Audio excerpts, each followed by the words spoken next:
Lui-même a passé par le couloir de la mort dans les années 1960 quand il avait été condamné à mort pour avoir fait exploser un train pendant la guerre pour l'indépendance.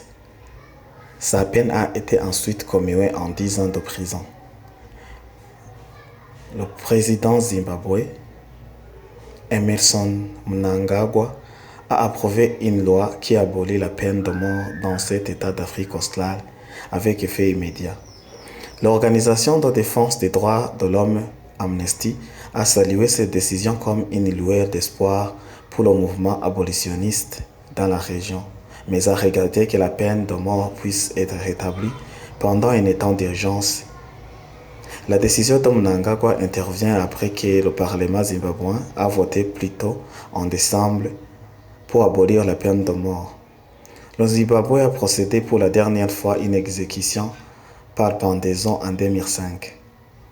Mais ces tribunaux ont continué à prononcer la peine de mort pour des crimes graves comme le meurtre.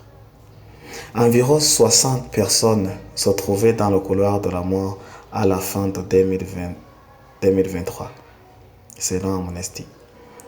Elles seront à nouveau condamnées par les tribunaux. Les juges devant tenir compte de la nature de leurs crimes, du temps qu'elles sont passées dans le couloir de la mort et de leur situation personnelle, rapporte le journal d'État Herald. Le ministre de la Justice, Ziambi, a déclaré que l'abolition de la peine de mort était plus qu'une réforme juridique. C'est une déclaration de notre engagement en faveur de la justice et la peine de mort a été introduite dans ce qui est aujourd'hui le Zimbabwe pendant la période coloniale britannique. Mnangagwa critique depuis longtemps la peine capitale, citant sa propre expérience d'avoir été condamné à mort dans les années 1960. La loi sur l'abolition de la peine de mort a été publiée au journal officiel mardi après que Mnangagwa l'a signée.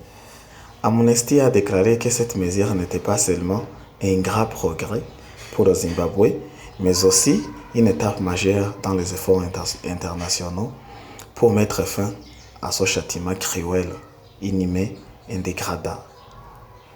L'organisation a exhorté les autorités zimbabwéennes à supprimer la clause incluse dans les amendements au projet de la loi autorisant le recours à la peine de mort pendant toute la durée de l'état d'urgence. Le parti ZANU-PF de Mnangagwa dirige le Zimbabwe depuis l'indépendance en 1980. Il a été accusé à plusieurs reprises par l'opposition et les groupes de défense des droits de gouverner d'une main de fer dans sa tentative de rester au pouvoir. À l'échelle mondiale, selon Amnesty, 113 pays, dont 24 en Afrique, ont totalement aboli la peine de mort.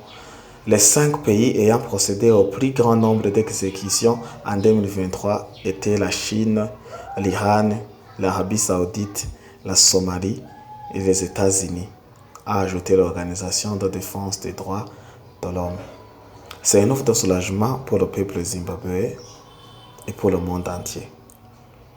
Mes chers amis, amateurs de Fleury TV, n'oubliez pas de s'abonner, aimer, commenter et partager.